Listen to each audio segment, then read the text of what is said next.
have a true post on the floor. And that night we ended up really with a person who was a natural 4 in the post. And that hurt us. It really hurt us. It made us vulnerable on offense. One of the things that I wanted to do in the game plan was penetrate their defense and get their post players, frankly, in foul trouble. And just because of the combination of players I had on the floor, we didn't accomplish that. And that was more due to my coaching than it was to their play. Good.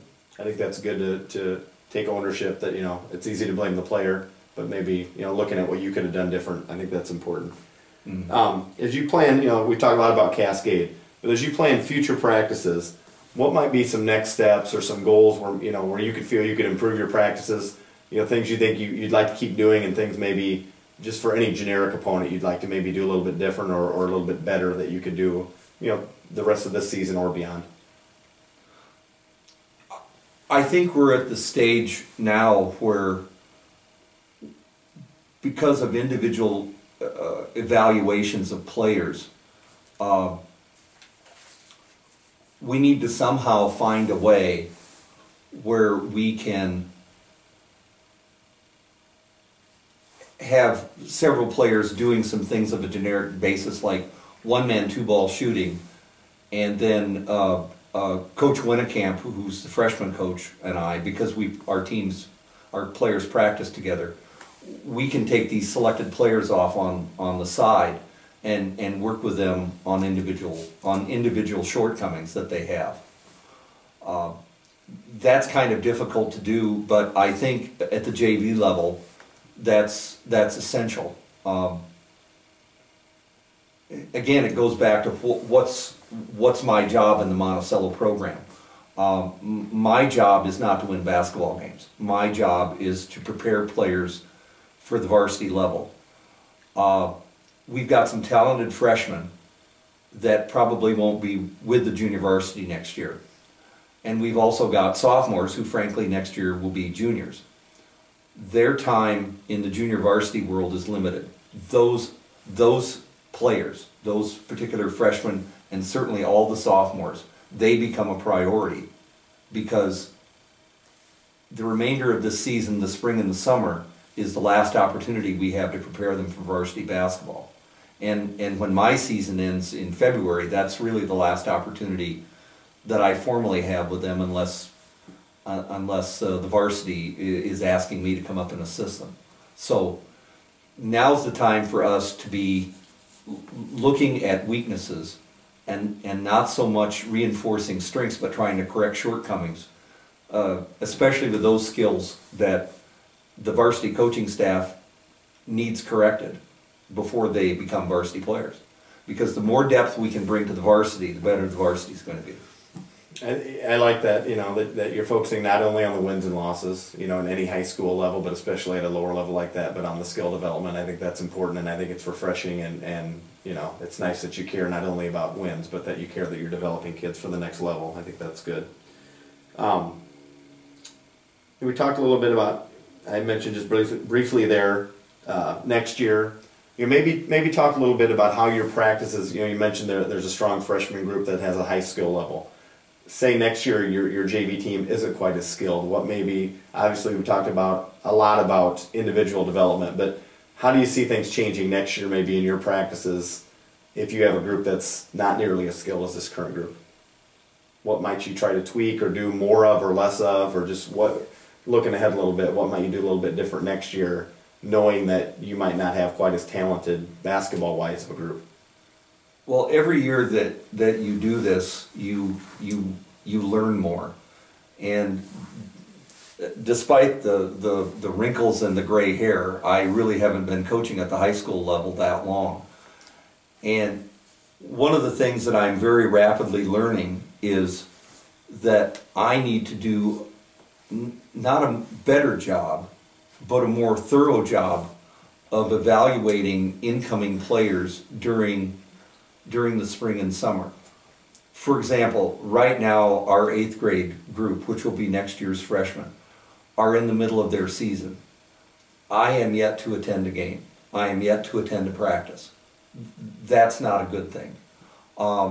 The other thing that we want to do, which I really have never done a good job of, is I've always tried to get next year's sophomores involved in off-season camps, open gyms, and activities that the varsity coaches provide for us.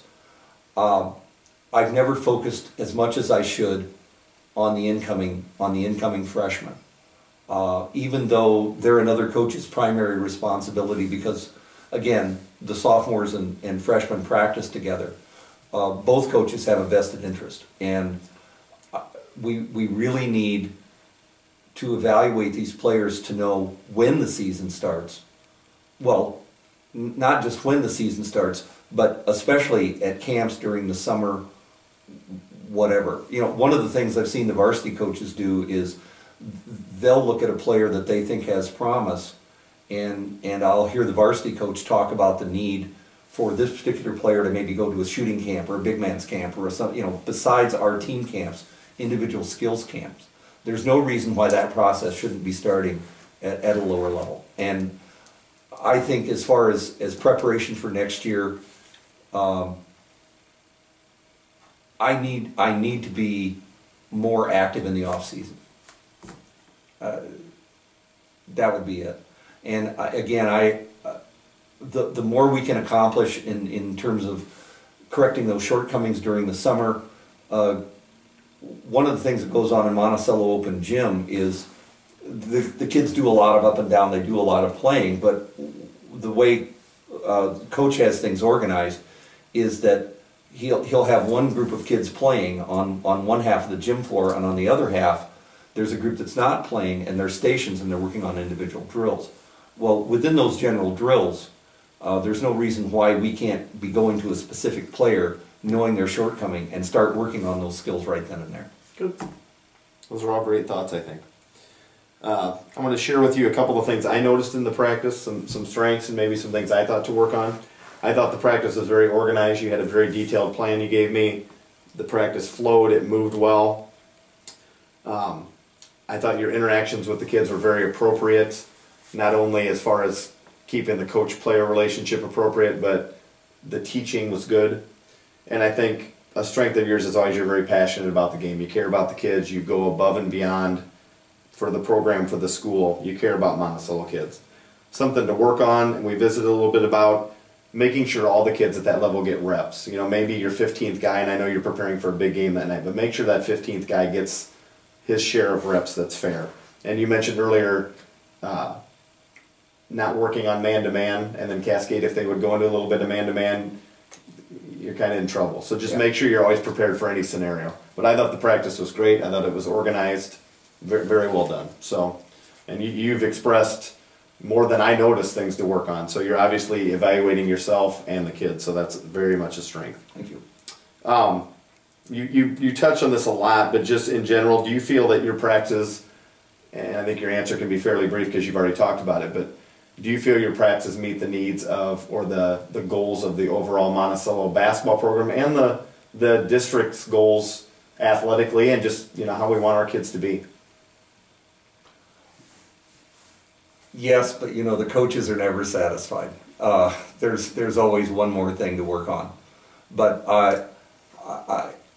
I think we're getting there.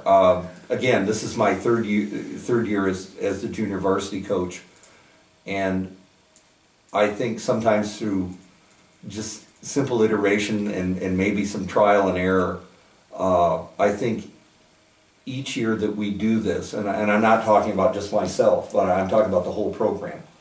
There's more every year. There seems to be more integration in the program, and that makes the learning process a lot more efficient.